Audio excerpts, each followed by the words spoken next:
तुम्हें आज का ये दृश्य याद नहीं रहेगा, ताकि तुम एक गुरु की मर्यादा का ठीक रीत से पालन कर सको।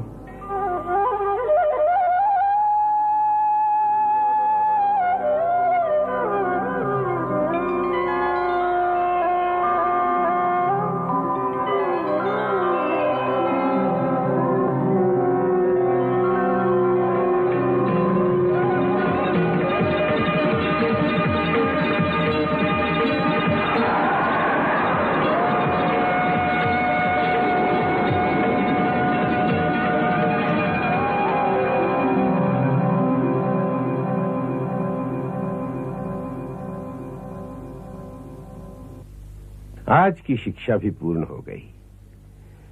उसके साथ ही मेरी विद्या का सारा भंडार भी खाली हो गया।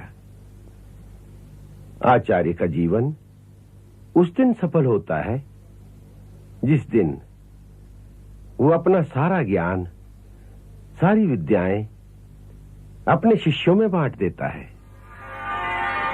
उसी दिन के लिए वो अधिकारी शिष्यों की प्रतीक्षा करता रहता है।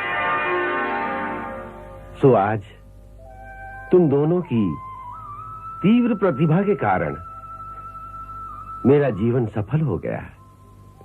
आज मैं तुम्हें जीवन पथ पर आगे बढ़ने की अनुमति देता हूं, इस आशीर्वाद के साथ कि जो विद्या मैंने तुम्हें प्रदान की है वो जीवन की हर परिस्थिति में तुम्हारे काम आए,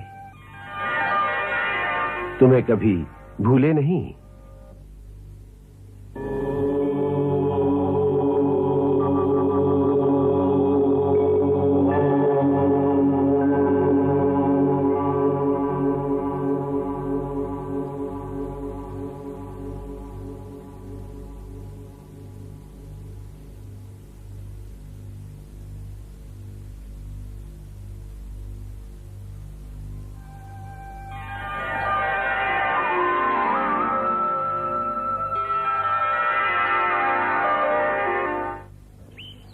आज गुरुदेव ने तुम्हें देश देशांतर का भ्रमण कराया? हाँ, बहुत दूर तक गए थे। अच्छा। हाँ, और तुम्हारे गांव के ऊपर से भी गए थे। मेरे गांव के ऊपर से? सच? हाँ, और तुम्हारी माता के भी दर्शन किए। माँ के दर्शन किए? हाँ। नहीं नहीं, तुम झूठ बोलते हो। तुमने मेरी माँ को कैसे पहचान लिया? तुमने तो उन्हें देखा ही नहीं है। परंतु तुमसे उनकी बातें तो सुनी है।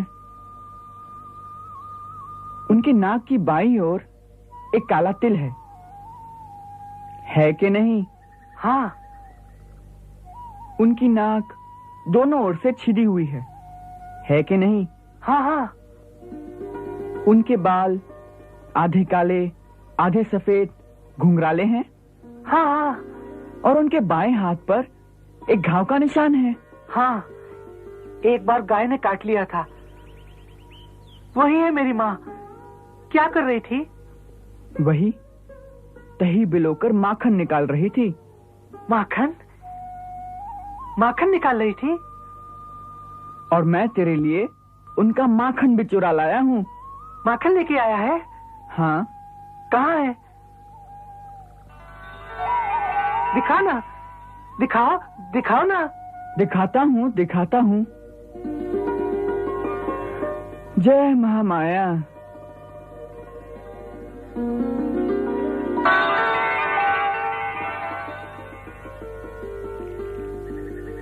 ये देखो,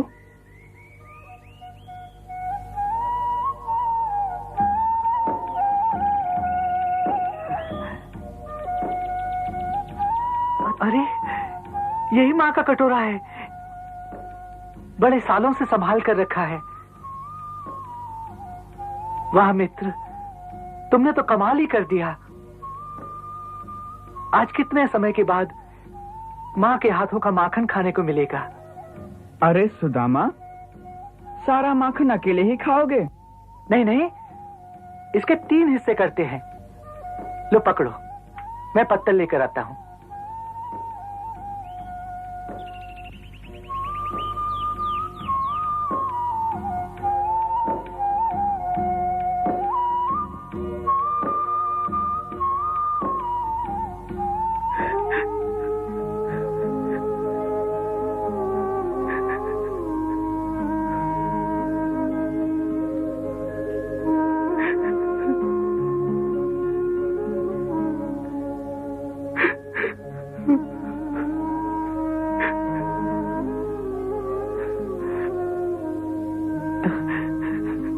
लो पत्तल।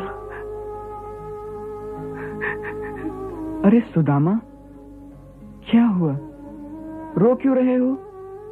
मैं सोचता हूं कि मुझे तुम जैसा मित्र कहां मिलेगा। अरे जब तक मैं हूं तब तक किसी और मित्र की क्या आवश्यकता है? तुम्हारी शिक्षा समाप्त हो गई है, तुम चले जाओगे, फिर मैं अकेला रह जाऊंगा। मेरा तो और कोई मित्र भी नहीं है।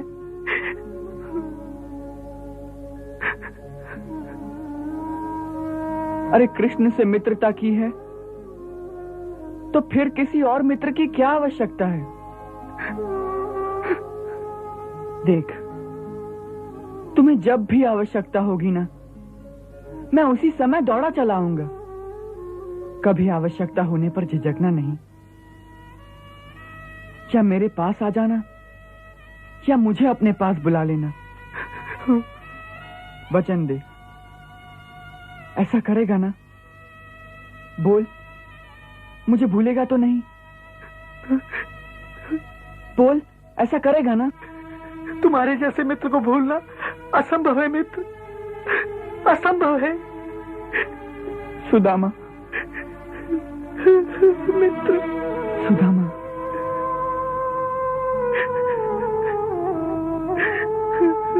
सुदामा।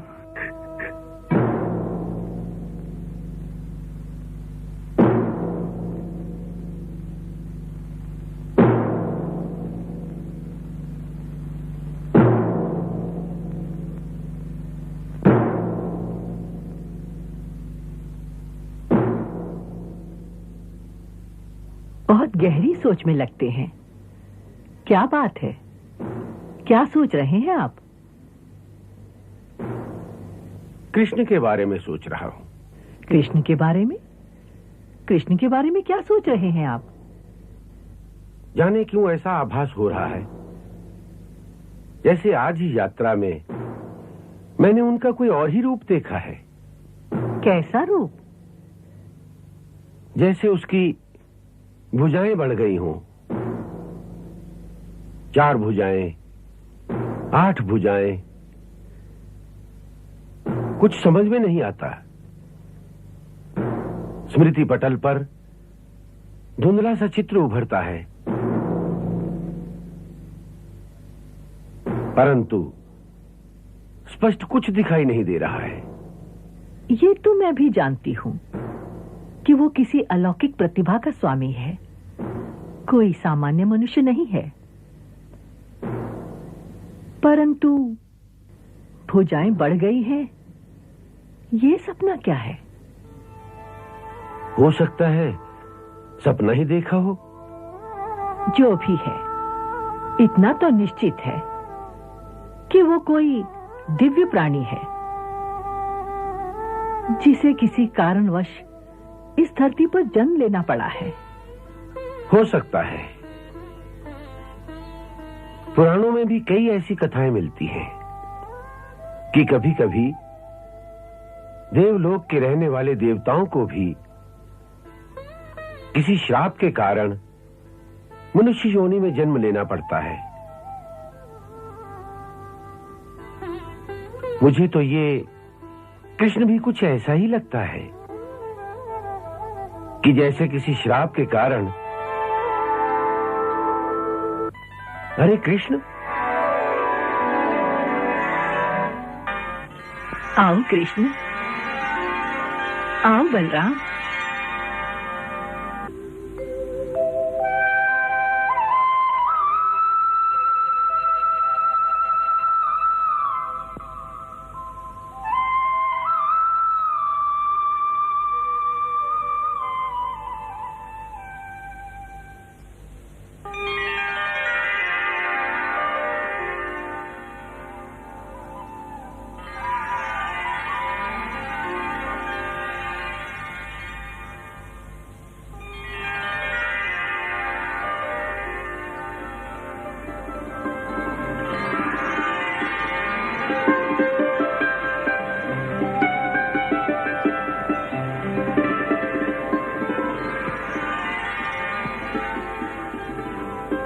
गुरुदेव, गुरु अपने शिष्यों को जो विद्या का दान देता है, शिष्य उसका ऋण कई जन्मों में भी नहीं चुका सकता। फिर भी लोक मर्यादा के अनुसार चाहते हुए गुरुदक्षिणा देना शिष्य का धर्म है। इसलिए हम आपसे प्रार्थना करने आए हैं कि आप जो भी उचित समझे उसके अनुसार आप हमें गुरुदक्षिणा देने का आदेश करें। हम वचन देते हैं कि हम उस आदेश का अवश्य पालन करेंगे। कृष्ण, तुमने हमसे ये पूछकर अपने शिष्य धर्म का ठीक ही पालन किया है, परंतु मेरा ऐसा मत है कि जो गुरु किसी दक्षिणा के लालच में विद्या प्रदान करता है, वास्तव में वो गुरु कहलाने का अधिकारी नहीं है। वो तो एक निम्न कोटि का व्यापारी है। ऐसे गुरु की शिक्षा में ब्रह्म ज्ञान का तेज कैसे हो सकता है? फिर भी तुम्हें आचार्य ऋण के भार से मुक्त करने के लिए मैं तुमसे गुरु दक्षिणा के रूप में एक वचन मांगता हूं। आज्ञा गुरुदेव। मुझे वचन दो, जो विद्या मैंने तुम्हें सिखाई है उसका जन कल्याण के लिए सदुपयोग करोगे, और जो शक्तियां तुम्हें प्रदान की है उनका उपयोग किसी को पीड़ा देने के लिए, दुख देने के लिए या किसी के साथ अन्याय करने के लिए नहीं करोगे। हाँ, बल्कि उनका उपयोग किसी दुखी और अन्याय से पीड़ित प्राणी की सहायता के लिए अवश्य करोगे। जहां किसी आतताई को, किसी अत्याचारी को देखोगे, उसका नाश करने के लिए इन शक्तियों का प्रयोग अवश्य करोगे। मुझे वचन दो, बस मेरी यही गुरु दक्षिणा है।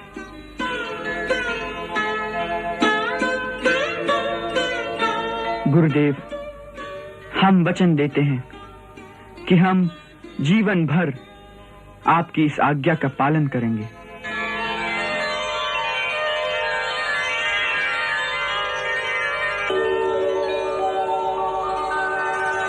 इतने दिनों आपने हमें अपनी ममता के आंचल की छाया में आश्रय दिया, इतना स्नेह दिया कि हम अपने घर को भूल गए। इस उपकार का बोझ तो इस जीवन में नहीं चुकाया जा सकता। फिर भी यदि आपकी कोई इच्छा हो जिसे हम पूरा कर सकें, तो हम इसे अपना अहोभाग्य समझेंगे।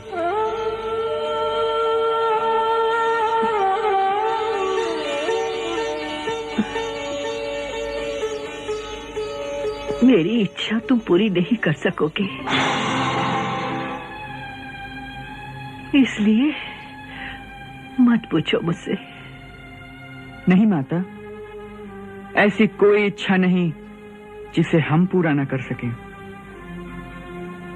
हम वचन देते हैं कि यदि हमें अपने प्राण भी देने पड़ जाएं, तो भी हम आपकी इच्छा अवश्य पूरी करेंगे। इसलिए कहिए, क्या इच्छा है आपकी?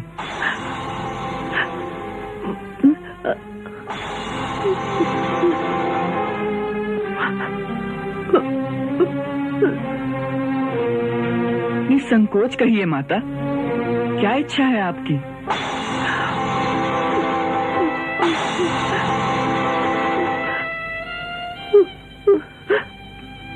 कहिए माता, कहिए। गुरु माता कहिए, कहिए गुरु माता, कहिए माता, कहिए ना।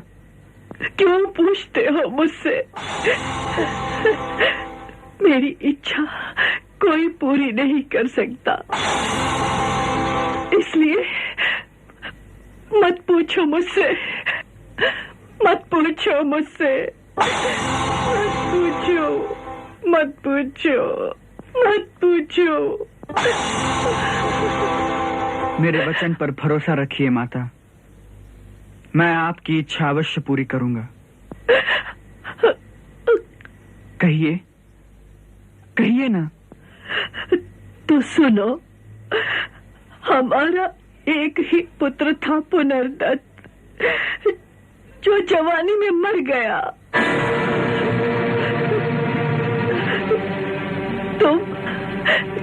तुम मेरे पुत्र को वापस लाकर दे सकते हो?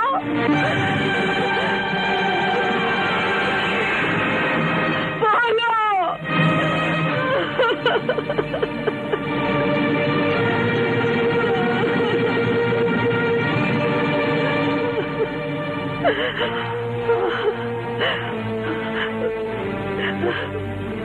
मैं जानती थी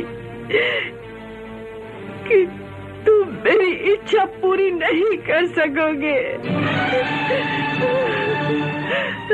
इसलिए झूठा वचन क्यों देते हो? जाओ, जाओ, मैं तुम्हें वचन से मुक्त करती हूँ। मैं तुम्हें वचन से मुक्त करती हूँ।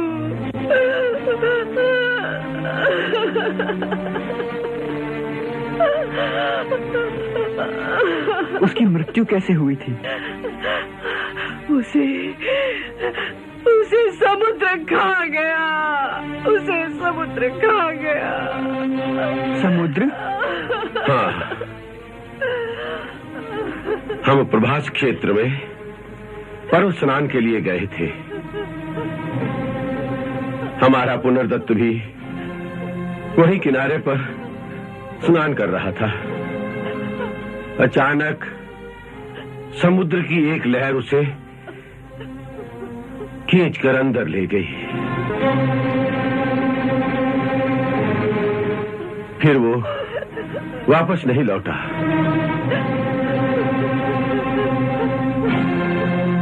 बस तभी से हम दोनों पुत्र शोक की ज्वाला में चुपचाप यूं ही जल रहे हैं। मेरा तो कुल ही नष्ट हो गया है।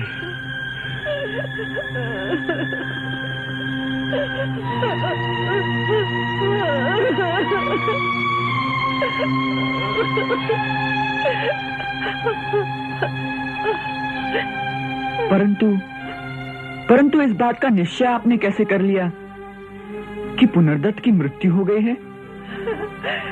जिसे समुद्र खाएगा फिर क्या वो जीवित रहेगा? हो सकता है। कभी कभी ऐसा भी तो होता है कि समुद्र में डूबकर भी प्राणी मरता नहीं।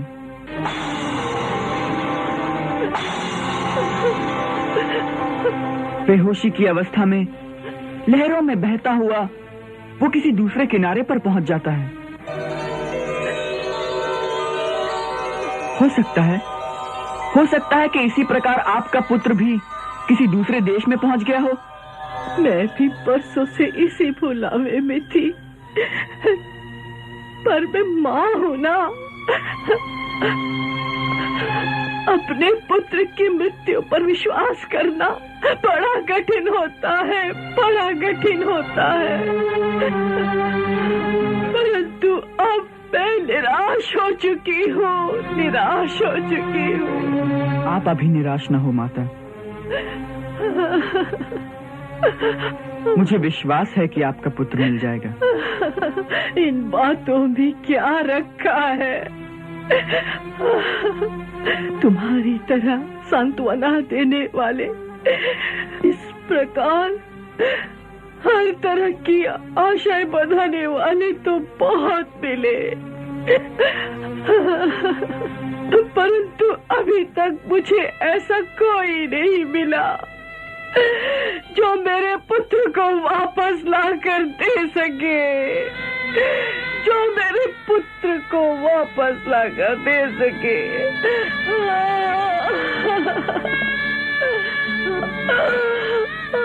अपने शोक का बोझ इन बालकों पर क्यों डाल रही हो? अच्छा किया जो आपने इन्हें वचन से मुक्त कर दिया। नहीं गुरुदेव, मेरा वचन कभी छूटा नहीं होता। मैंने वचन दिया है कि प्राण देकर भी मैं अपना वचन पूरा करूंगा। तो आज मैं प्रतिज्ञा करता हूं कि आपका पुत्र तीनों लोकों में जहां भी है, मैं उसे ढूंढकर आपके पास ले आऊंगा और तभी मैं अपने आप को आचार्य ऋण और गुरु दक्षिणा के उत्तरदायित्व से मुक्त समझूंगा। जब तक मैं आपके पुत्र को वापस न ले आऊं, तब तक मैं अपने घर नहीं जाऊंगा। मुझे आशीर्वाद दीजिए कि मेरा यह प्रण पूरा हो जाए।